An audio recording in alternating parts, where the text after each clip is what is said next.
How's it going, everybody? Welcome back to another episode of the Zennial Report here on YouTube. Hope everyone has had a great week out there. A lot of stuff still going on, as we'll get into later today. Again, appreciate all of the support that everyone has given us so far. Um, got got a lot coming up here as we get closer and closer to election season. Actually, something we'll be talking about a little later today related to elections. That'll be a little interesting. Obviously, a big weekend with protests around the country and everything else, and we'll get into all of that. And I'm glad to welcome back Josh Von Pohl, my co-host. How you doing, Josh? Good, good. How you doing this week?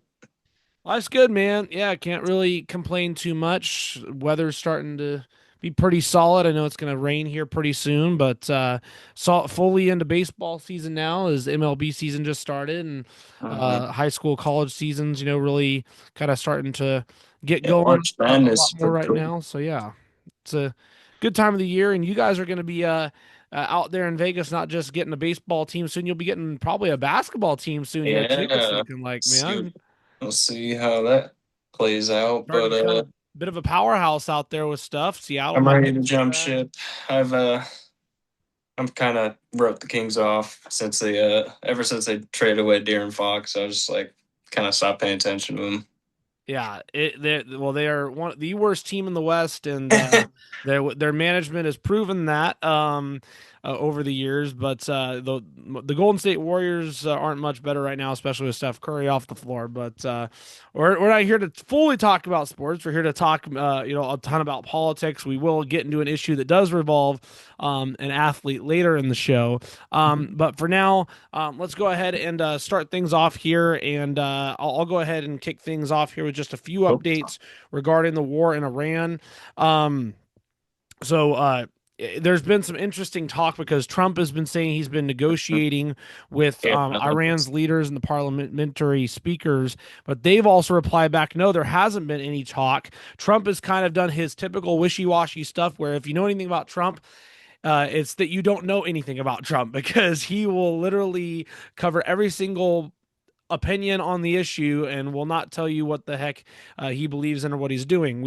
I've heard rumors as much as they're going to send in ground troops. They're going to do something even worse than that, to that they might leave by the end of the week and they might just bomb a few things on their way out. I But think he's just putting on all options on the table right now, yeah, he basically has and he's thrown the just kitchen. saying, "Your move, Iran. What you He's gonna do?" he's thrown the kitchen sink out there. But here are some developments that we have. So.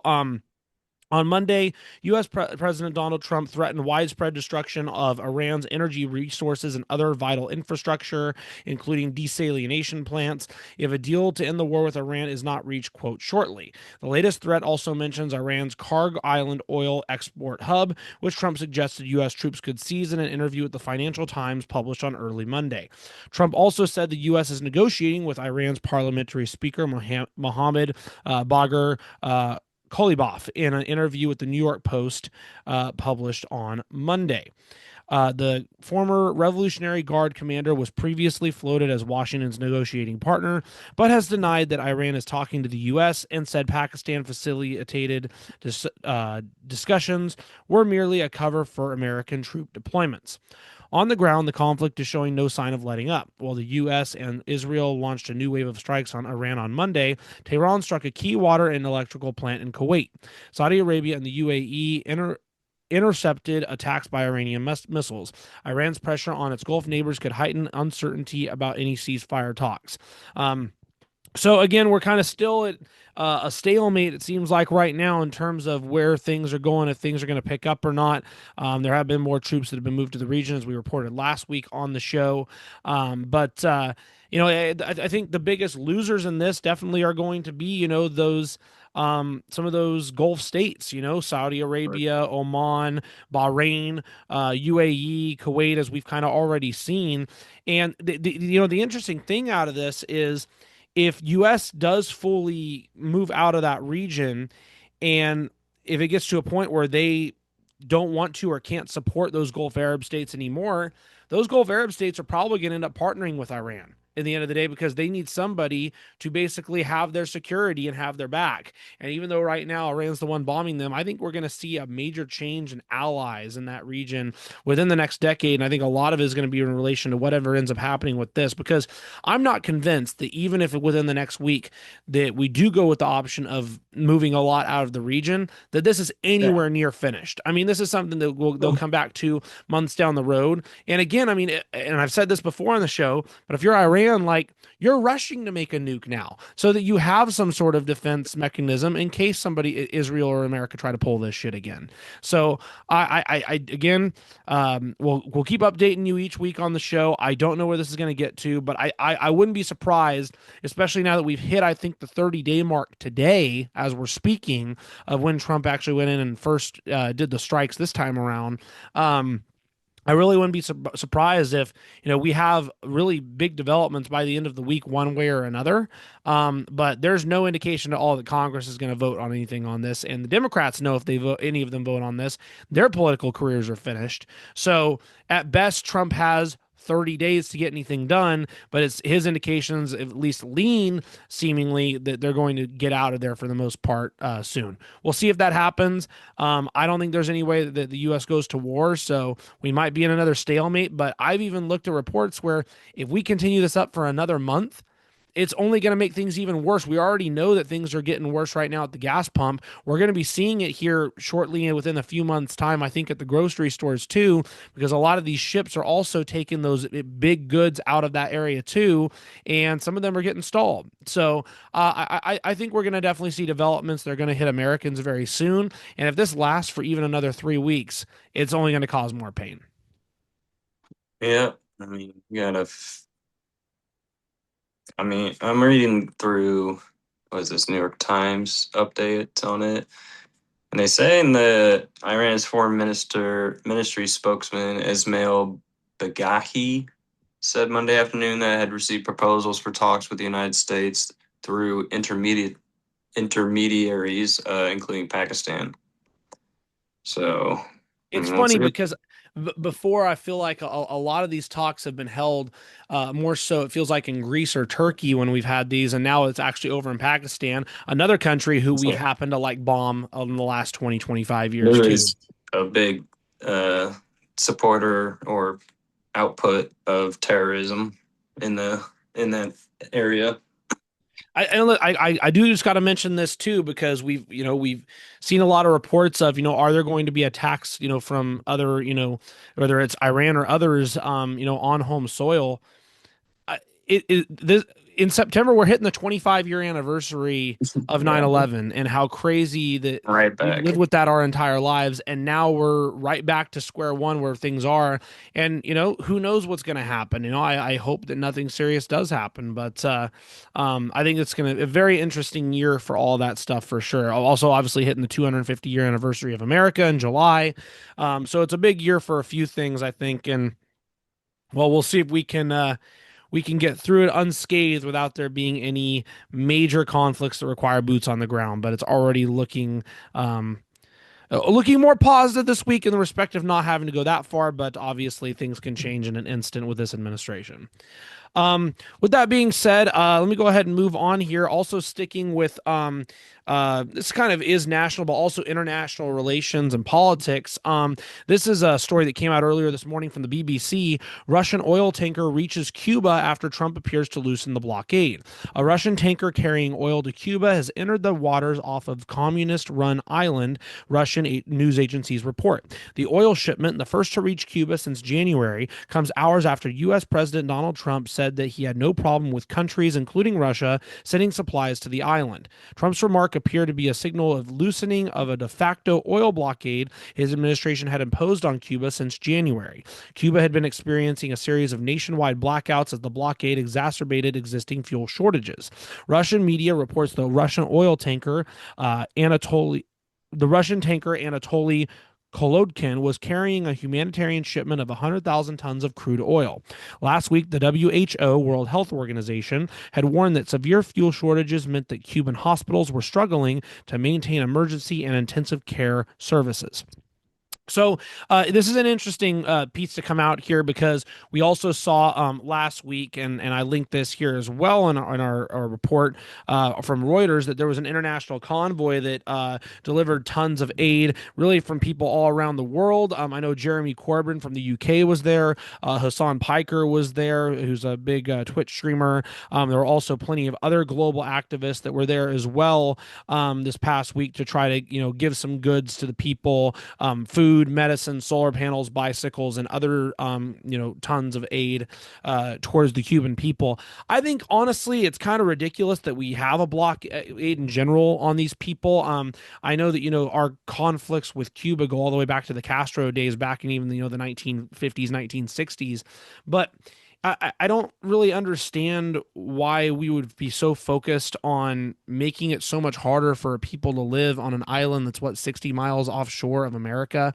And that's another thing that people always that come here from Cuba are saying we're coming here to get a better life, to get opportunity, but that opportunity was completely blocked and taken away from you too by the country, our country, in trying to meddle in international affairs over there too. So I don't see the need for us being involved in the conflict, regardless of if we feel that it's a government that we disagree with, that's socialist or communist.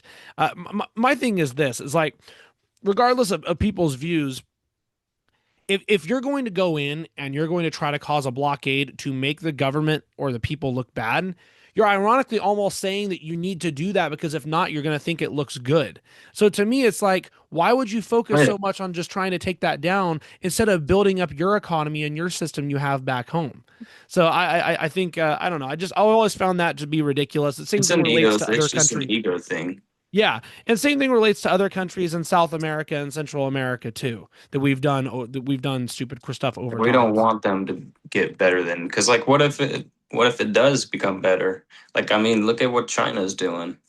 The only reason it is though is because we're not focusing on actually making lives better for the people here at home. Whereas Yeah. China, they have high speed rail. They put in invested in Yeah. that. They've invested in medicine for their people. They've invested in so many things. If we actually had investment, even if it was private sector investments into these things to try to better people's lives.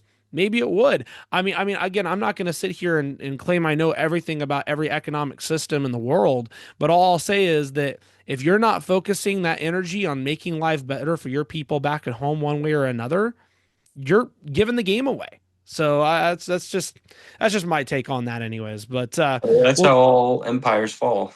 yeah. I mean, we'll see what happens, but right now, at least it looks like an easing of tensions. I know Obama kind of loosened the embargo when he was president, so we'll see if this continues or if it ends up becoming a thing again shortly down the road. With that being said, Josh, let me go ahead and throw it over to you. I know that you have a few things you wanted to chat about, so I'll go ahead and let you take over Yeah. here for part one. Cool. Uh, um,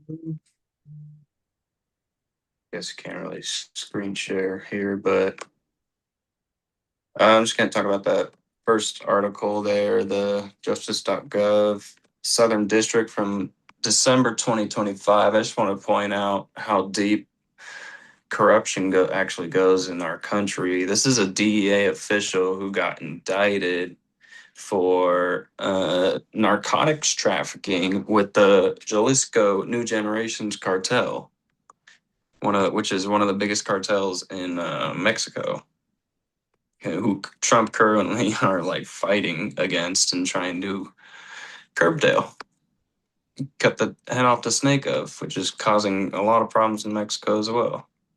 Was that a part of the same cartel where we killed their head, and then that led to some of the backlash in the streets we saw over there for a couple of weeks? Not 100% sure. I believe it is, though. But as alleged, Paul Campo and Robert Sensei conspired to assist CJNG, one of the most notorious Mexican cartels, as responsible for countless deaths through violence and drug trafficking in the United States and Mexico, said U.S. Attorney Jay Clayton. As part of that support, the defendants laundered hundreds of thousands of dollars they believed to be CJNG drug proceeds, agreed to launder millions more, and even agreed to use their financial expertise to facilitate cocaine trafficking right here in New York City. By participating in the scheme, Campo betrayed the mission he was entrusted with pursuing for his 25-year career at the DEA. So just imagine how much he actually did in that 25-year career before getting caught. And imagine how many other more people there are like this. And I did look at so the head of the CJNG cartel, Nemesio El Mincho Oseguera Cervantes, was killed by the Mexican military in February 2026 with intelligence support provided by the U.S. So that actually was the one that led to some of the backlash we did see in the streets in Mexico. Yes. I mean, this links all the way down to like what I'm going to talk about next is the prison for-profit prison system and how corrupt that is all the way down to like even the guard levels. So it's like all the way top to down, we have corruption problems throughout our system. Um, but yeah, I don't know if you want to share that Joe Rogan clip. Yeah, for sure. But yeah, we have a couple of clips here that we're gonna play. That we'll share the screen here in a second of Andrew Jarecki from the Joe Rogan Experience. I believe this came out yesterday or maybe even today. Josh, go ahead and tell me a little bit about the documentary that this guy has done. To give just some reference before we get Yeah, these yeah. So this clips is to you. what he was on Rogan for. Is Rogan saw his 2025 documentary called The Alabama Solution, which is a 6-year investigation into the Alabama prison for I think it was mostly around the for-profit prisons. But the documentary basically focused around East Sterling Correctional Facility to film a religious revival meeting. During the visit, incarcerated men approached them off camera with accounts of abuse, systemic failures within the prison system, uh, which was what sparked a 6-year investigation during which incarcerated men used contraband cell phones, which were actually sold to them, I believe, by the guards, which is what I think they get into one of those clips to document the conditions and communicate with the filmmakers. The documentary centers on the deaths of Stephen Davis, an incarcerated man who was beaten to death by prison guards. The film follows Davis's mother, Sandy Ray, as she seeks answers. That's just all or other details about the film that we don't need to get into, but yeah, we could play those clips now. Perfect. All right, let's go ahead and get into it.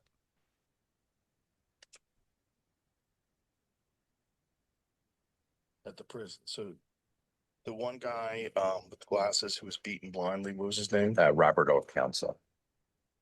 I mean, there's so many stories that you show in this documentary from smuggled cameras. So these guys all get contraband cameras from the guards, From the guards. Yeah, the guards sell the camera, sell the phones to the men inside. which is also crazy. Yeah. I mean, there's so many drugs in the Alabama state prison system. And I spoke to one of the people who was incarcerated there early on a contraband cell phone. And I said, where are all the drugs coming from? The amount of drugs here is incredible, human wasteland. You're seeing just high percentage, maybe 80% of people are addicted to drugs. Many of them were not addicted to drugs before they came in. And how are you getting all the cell phones? And the guy looked at me like I was, stupid. And he said, we don't leave, right? And I thought, oh, I get it. The people that come and go are the guards. Those are the ones that go out. They get the packages, they bring them in. And I've spoken to guards who've said, we make $36,000 a year without the drugs, without the cell phones. So of course we got to sell the cell phones and the drug. Because that takes us up to 70 or 75,000. Oh God. Corruption goes all the way down. Everyone needs to make their money. Great, crazy stuff for sure. Let's go ahead and get into clip number 2 that we have from the show.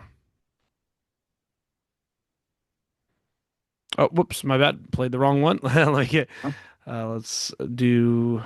Here it is, right here. It's the Pistons, the Detroit Pistons, and some other teams. And he's a private equity guy worth about $10 billion. And his company, Securus, does communications for the prison systems. And they made deals that have now been sort of exposed, but they made deals with sheriff's departments where they had jails. And they said, instead of letting kids visit their parents in jail and actually get to see them and hug them and maybe have some kind of normalcy, um, let's install video visit terminals. So the cover story was the video visits are going to be great because you don't have to drive across the state to see your loved one. But the contract specifically said that they had to replace in-person visits. So when a kid went to go visit his dad, even if he was 20 yards away from him in the prison waiting room, he had to use a video terminal, which cost $12.99 for 20 minutes. And he was not allowed to see his dad in person. So that's an example of, and that's in the contract, that's in the Securus contract that said that they have to eliminate the in-person visits. So when you allow that for-profit motive to be driving things in these like state institutions where theoretically we should, have some kind of like moral approach that makes sense for society or, can help community or build our relationships or help people stay in touch with their loved ones when they're incarcerated. When you add that for-profit motive there, the system is just designed to exploit. It just is natural that they all have. It's there's a kind of a value to every visit every time.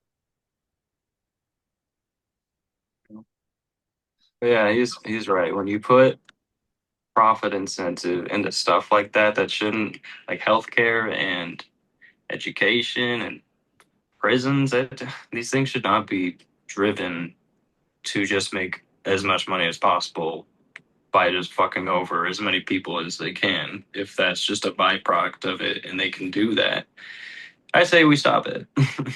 Well, I think there's a huge issue when it comes to private prisons and an incentive to also get large amounts of people imprisoned in this country, and we see that when it comes to drug policy amongst various other things. But there's also an issue with conditions also in some prisons as well, which I know also this kind of leads into another thing that you wanted to talk about on that front. Yeah, well, this goes back all the way to 2020, where it would, what's that, December? Biden would have been in office by then, yeah. So this was the Biden Justice It would have been Department. just before that because Trump would have been in office until January of 21. So it would have been right after Biden got Okay, so elected. yeah, so this was still Trump's Justice Department then. So they filed a lawsuit against the state of Alabama for unconstitutional conditions in state prisons for men. But yeah, all the way back in 2020, this happened, and we're still talking about it 6 years later. The lawsuit is a result of a multi-year investigation into allegations of constitutional violations within Alabama's prisons for men conducted by the Department's Civil Rights Division and the U.S. Attorney's Office for Northern, Middle, and Southern Districts of Alabama. It's pretty much the whole state. As required by the Civil Rights of Institutionalized Persons Act, the department provided the state with written notice of supporting facts for these alleged conditions and minimum remedial measures necessary to address them, and notice reports issued on April, blah, blah, blah.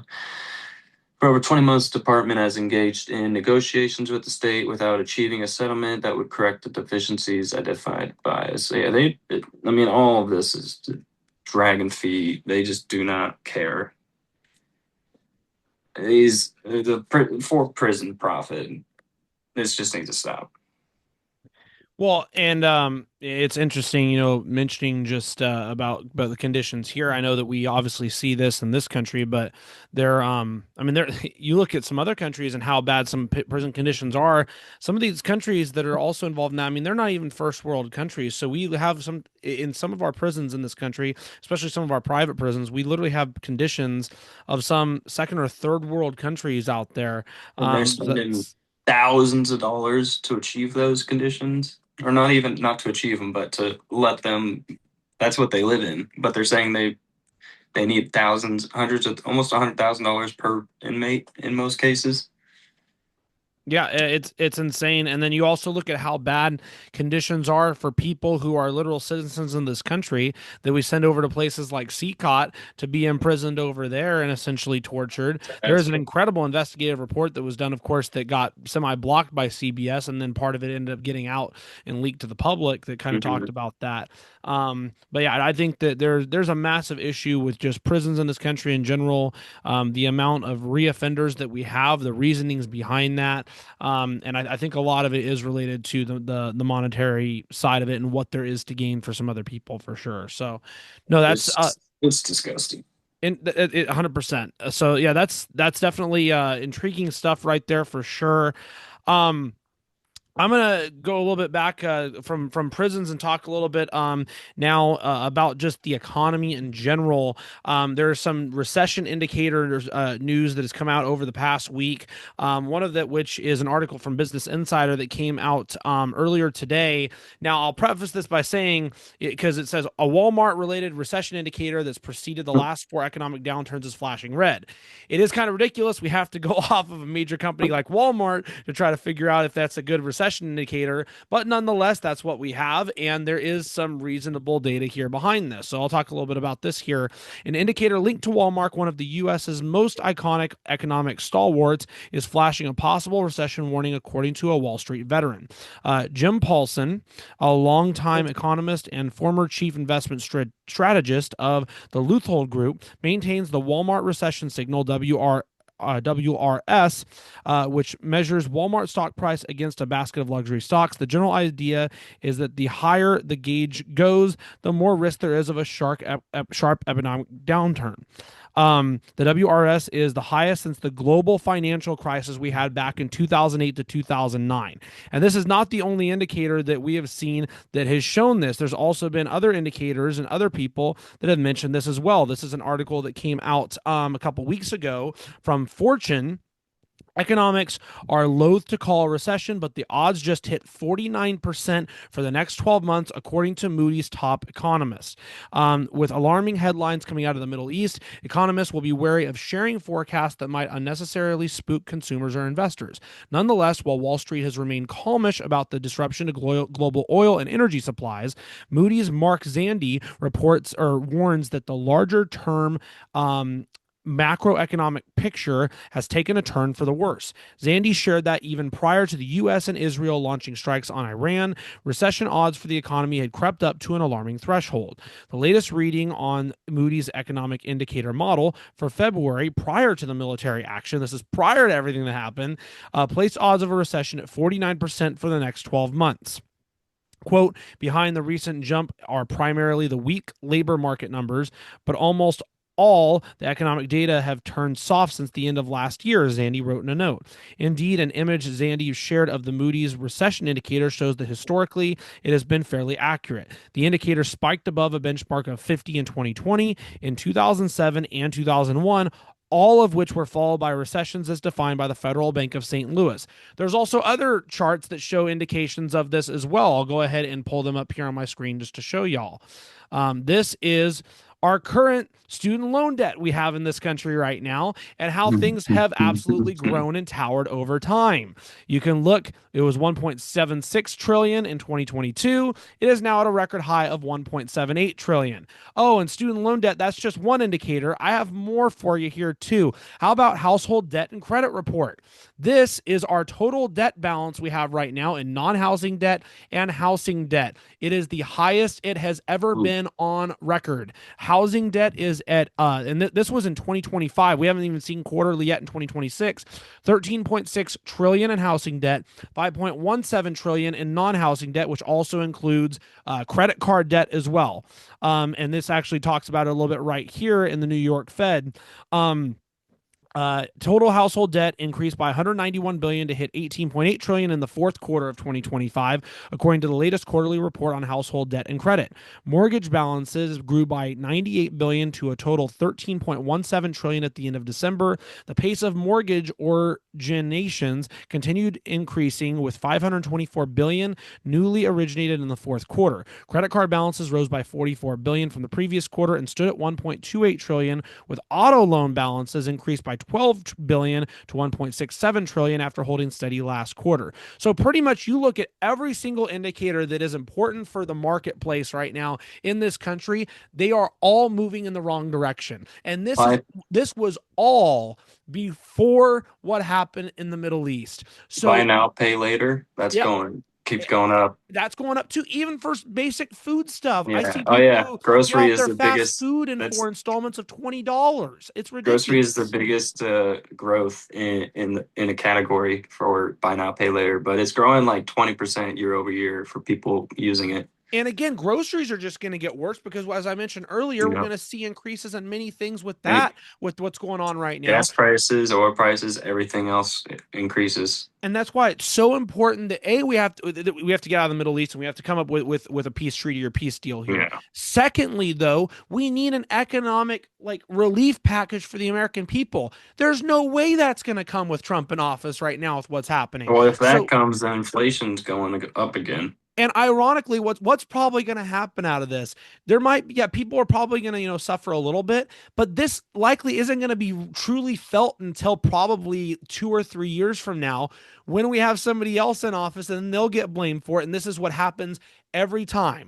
What That's what happened in 2008? There was the crash that happened because of the stupid wars we had in the Middle East and bad economic policy under the Bush administration. Not that it was much better under Obama, but Obama tried to do things to bail us out. That was when people felt it the most and when jobs were starting to go down, right about when he took office. So then he took the blame for it, even though it was early on. A lot of this takes time for American people to actually feel the impact, whether positive or negative. And I wish that would be more accurately stated, but our media does such a terrible job at explaining that stuff. So yeah. the media takes some blame as well. Same But thing with like what you see in New York with the Mamdani.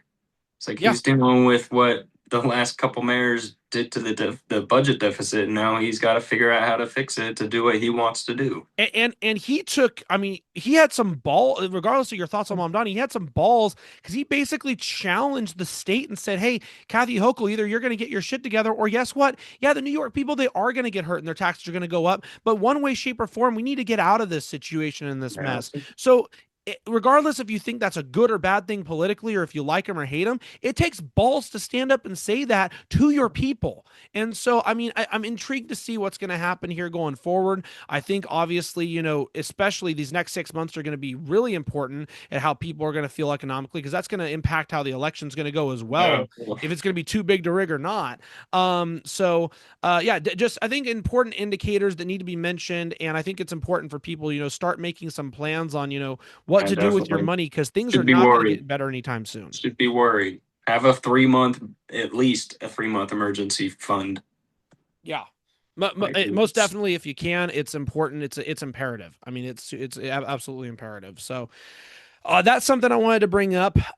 As I mentioned the election earlier in the show and voting, and I mentioned it just now, I might as well talk about this while we're at it here as well. And that's that, we see a lot going on right now with the SAVE Act in Congress. It's being stalled, but they're saying, no, it's the Democrats are stalling it and the Republicans want it passed. Well, Republican states are actually pushing their own versions of it back home.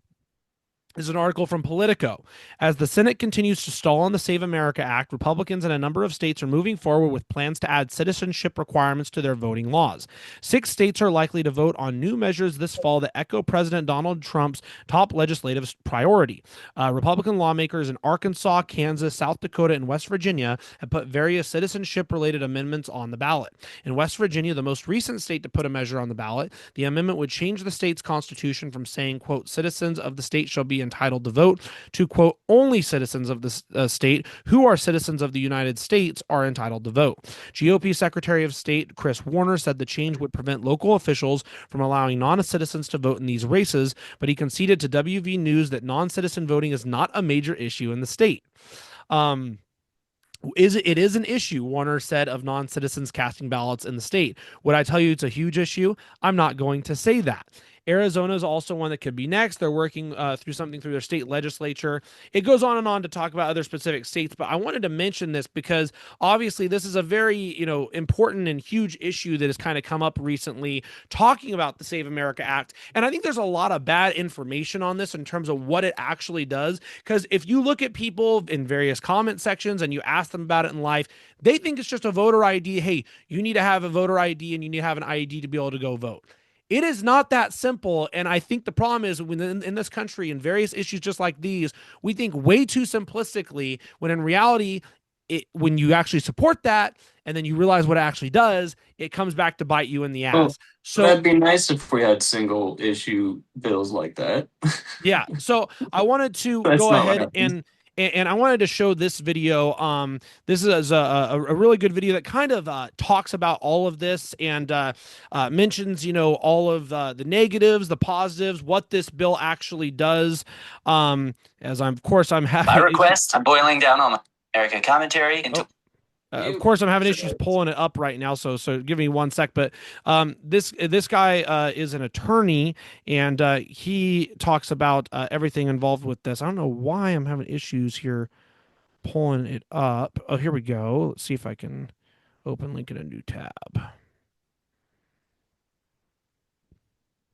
Well, the video loads, the audio might go. It kind of went a second ago, so just bear with me as I get this up and going. If I have to play it off of my phone, I will. I would ideally not like to have to, but we ran into the issue earlier on the show, and I don't want to have to pause again. So let me see if I can get it up in another way. Oh, here we go. Perfect. I'm boiling down on my Save America commentary into one self-contained 3-minute video shareable across formats. Here are all the reasons it's not just a voter ID bill. A passport would be enough to register to vote, but that costs time and money, and about half of all Americans don't have one. A real ID doesn't show citizenship in 45 states, so it wouldn't be good enough. Real ID doesn't show citizenship because Congress didn't require it to. Social security cards aren't good enough. A married woman who changed her name, or anyone who changed their name, wouldn't be able to register with a birth certificate and ID because the names wouldn't match, and a marriage certificate isn't mentioned in the bill. The bill would allow states to create processes for name mismatches, but those would have to comply with federal regulations that haven't been written yet. The people writing those regulations are appointed by the president. House Republicans rejected an amendment to have states certify that married women wouldn't be prevented from voting. Military ID would not be good enough to register to vote. You'd also need your military service record. If you were born abroad, the military service record would not be good enough. Even if you've already registered, if you ever move, you'd have to comply with all these requirements to re-register. Any random person would be able to sue a state election official if they believe the bill has been violated, even if it didn't affect them personally, as if we need more lawsuits in America. This would open the floodgates of litigation, stop the steal lawsuits coming from either side, could interfere with a peaceful transfer of power. The bill is a federal takeover. The Constitution says that states handle elections, and Congress can stick its nose in only when necessary. If state election officials exercise their limited discretion in a way that the federal government didn't like, they'd face up to 5 years in prison. It's a solution in search of a problem. Undocumented immigrant voting is virtually non-existent. It's already illegal, and there are already processes in place to prevent it from happening. For mail-in voting, you'd have to include a copy of your photo ID and the last four of your social with your ballot, which would make these envelopes targets for identity thieves. Voter IDs shouldn't be required for mail-in ballots because they're already electronically tracked and signature matched. Mail-in voting fraud is less common than being struck by lightning. States would have to develop new processes for validating photocopied IDs on the fly for this coming election, with zero new funding from Congress. The bill would require states to turn over their voter rolls to DHS. These include personal information such as unredacted social security numbers. DHS, not the states, would put the voter rolls through the SAVE database to purge ineligible voters. That database has already had issues purging the wrong voters. If a voter is purged because of an address discrepancy, they'd be tough to notify. So your voter registration could be canceled and you wouldn't know it. For more context, check out my other. Yeah, so that's a great video right there by Mark Lyda. Kind of talks about it all. But the one thing that's interesting, those last few seconds of it there when he's talking about DHS and who's enforcing that from DHS right now. ICE. So you can't tell me that if this gets passed, we're not going to see ICE agents also at polling sites on election day. We'll probably already see them as it is, but this would make it only worse out here. So again, I think it's just important to kind of let people know, it's much more complicated than it shows. And I really think that this plan of the Save America Act is designed to try to lower voter participation by as much as possible, because we already see, and when you look at America and just the way things have been, voter participation has been historically low. But when you compare 2016 and 2024 to 2020, voter participation was at for turnout for total turnout as a percentage 62.8% in 2020. That was when Biden won. 55.7% in 2016, which is when Trump won. 57.8% in 2024, which is when Trump won. Now, if you go back from there, it kind of goes on a line where it ends up being relatively close between Republicans and Democrats. But at least in recent elections, turnout has been higher. Democrats have won. Republicans know this. And I think that you're also trying to see that when it comes to the midterms right now as well. So I think that this is why there's also such a big holdup on this, is because not only is it's going to hurt both parties, but it's going to hurt Republicans and Democrats. It's going to hurt people in general, and it's going to hurt people in rural areas even more, because they're going to have to travel further to be able to get the necessary documentation that they would need to then be able to vote. And this is where I stand once again. I think I mentioned this when it came to flying. I mentioned this on a previous podcast. I don't remember exactly what we were talking about. There should be a universal ID for everything. When you're going to the store, when you're buying liquor, when you're buying cigarettes, when you're gambling, when you're voting, when you're driving. It should be a universal ID. Anything past that, you cannot tell me, and you can't tell me you don't support the fact of the government making our lives worse and more expensive, and the government being more intrusive and invasive in your life. That is what this is all about. It is not about trying to make things safer, about having non-citizens vote. Non-citizens barely vote as much as the bullshit media wants to throw out there as it is nowadays. They are trying to make it harder for people to vote and live their everyday lives because the government wants control of you. Yep, pretty much. So that is simply my frustration behind that. I don't think that I've been more frustrated on a single issue we've talked about in weeks on end, mainly because the media has done such a fucking atrocious job talking about this issue. They've been terrible since 2020. So, anywho, that's that's almost everything I have for the day. I have one other thing I want to talk about before I go. However, Josh, I think you have one other thing you want to talk about before you go. Really? And this gets back to the corruption that you wanted to talk about earlier. And I think that this just sums up everything all in one. Yeah, this is so funny. So I'll let you take the floor. I mean, talking about, I'll just get into it. Another Trump pardon, which is hilarious because Nick Shirley has been praised by the Republicans for finding all the fraud.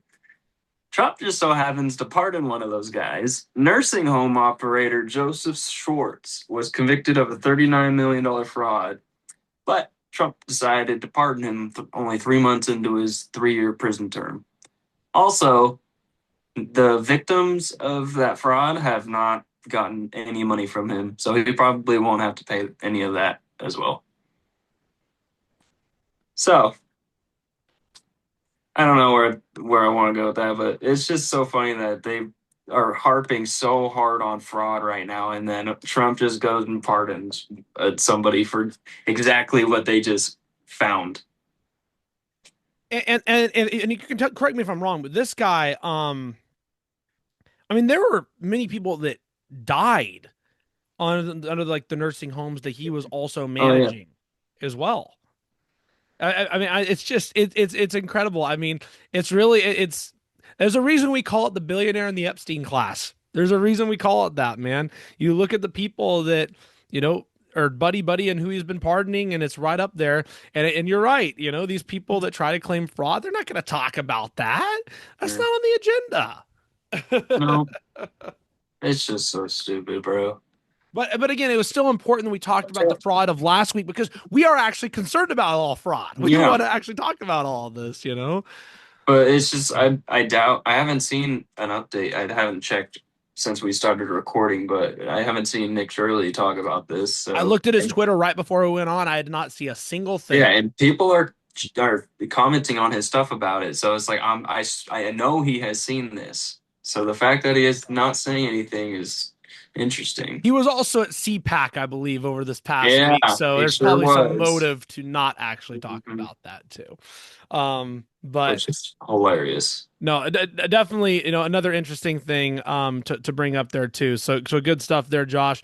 Before we go today, speaking of people who are billionaires and have done stupid things with their lives, unfortunately. Countless times. Oh man, this is listen, as much as we want to say about as a human being, he's in the bad decisions he's made. uh, Tiger Woods was a major influence for me. Oh, a He's lot what of got me into the golfers. game of golf. A He lot of he golfers. is the most dominant athlete of our generation. I'm sorry, I don't care. LeBron James, Tom Brady, Michael, well, like you could Yeah. probably say Michael Jordan, but like This he is dude was winning majors by double digits. like he's the most dominant. Yeah, He's it's one of the he most held dominant athletes of all time. all four majors at once, which has never been done. Do I really gotta talk about this? God, damn it, I gotta I talk about know. this. It's just Tiger sucks, Woods. bro. This is a few days ago. This was, I believe, on Friday. Tiger Woods has been charged with a DUI after vehicle rollover in Florida. Not Golf, alcohol. yeah, not alcohol. I'm going to get into that in a second. Golf superstar Tiger Woods was arrested and charged with driving under the influence Friday afternoon after he was involved in a rollover crash. The crash happened shortly before 2 p.m. in Jupiter Island, near where he lives in Florida, the Martin County Sheriff's Office said. There were no injuries in the crash, which also involved a truck pulling a trailer. According to law enforcement officials, Woods, 50, was driving a dark Land Rover and clipped the truck. The driver of the truck told officials that he was starting to turn into a driveway off a two-lane road when he looked in the mirror and saw Woods driving at high speeds, officials said Friday evening. When the truck's driver tried to get off the road, the Land Rover overtook the truck at the last minute, swerved to avoid a crash, but ultimately clipped the back of the trailer. Woods' SUV rolled onto the driver's side door. Golfer climbed out of the window. He nor the truck driver were injured, thank God. Responding to law enforcement officers suspected that Woods was impaired. He submitted a breathalyzer but refused to do a urine test. Again, there was obviously what happened in 2017 when he got caught with a DUI, and then he nearly died and lost, or at least lost his leg during 2021, I believe it was when that happened. I can't believe he made it out of that, and he was still golfing after that. But the big thing is what I just mentioned at the end. Submitted a breath test, blew a 0.00, wasn't doing alcohol. The problem is this guy, look at all the surgeries he's been through. He's popped up on He pain was pills he the was entire suited. time. And there's Yeah. a major issue with athletes and how addicted they are to painkillers. I know this when it comes to other athletes, even in WWE, like Kurt Angle and others, people who've been involved in sports that are very physically tough on your body. And Tiger's regimen is one of the hardest regimens out there. And he puts his body to the test. He really does. But like, dude, you're worth $1 billion. Get a freaking driver. I don't understand why he doesn't have a driver. It's because he has so much pride and he doesn't want any privacy concerns. Is that really more important than your life or your legacy? I mean, you're trying to set a good example for your kid. Your kid is in college. I think he's in college or about to go to college. He might end up on the tour someday. Kids are really good at doing the opposite what their parents do wrong though. It's so sad because even in deep down, even though I've pretty much admitted within the last year he's probably done being competitive in any Yeah. sense of major Yeah. tournaments, I still want to have a belief in the back of my mind that he's got a shot. But like after seeing this and just how careless he is of the Yeah, he just public, it's like it's hard to even support him, man. After that, he's not focused. He's not in it like how he used. Like, I mean, 2019 Tiger comeback, that's honestly probably the last of what that greatness that we'll see. I don't think we ever see him win another tournament. I, We'll I see want him win a Champions Tour tournament. listen. I'll never forget it, and This one of the only times I've ever watched a sport and actually gotten teary-eyed and cried when I saw Tiger hugging Charlie and going off the 18th Yeah, green and just cheering as the crowd behind him, the right. Augusta faithful. I've never Crazy. cried watching a sporting event before, and then I saw that. But then it's like you look at this and everything else he's done to ruin his life. It's like, okay, the TGL league created is kind of cool, but at the same time, if that's all you're gonna show up at, it's like, what are we doing? Yeah. It's just sad, man. Yep. But anywho, so well, I think that's pretty much everything we wanted to cover today. A lot that we had to go through this week on the show. As always, I know we always have a lot each week, but no, as always, we appreciate the support out there. We're looking to keep doing these every week. Eventually, maybe get some guests on and chat with us as well. We might get that going here soon too. But that I believe is all we have today. Josh, anything else you'd like to say before we get going for the day? No. Oh, will say Tiger hasn't ruled out the Masters, and he was at a golf course practicing the very next day. So, I'll leave with this. Did you see? It didn't even come from Tiger. It was Trump saying that oh Tiger yeah, likely won't play for the Masters. Like, yeah, why is that coming from the fucking president? yeah. Our Well, he is president dating his daughter or something. I'll leave it with this. The president is more Yeah. concerned with what his golf buddy is doing than trying to make world peace and make your life better. There you go. That is the moral of the story of where we're at right now as a country with this flag behind me right here. So that is going to do it for our show this week. We appreciate everyone for tuning in. We'll be back here next week once again for another episode. But until then, for Josh, I'm not getting it wrong this time. I'm Aaron. This has been the Zennial Report. We will see you again next week. Take care, everyone. Later.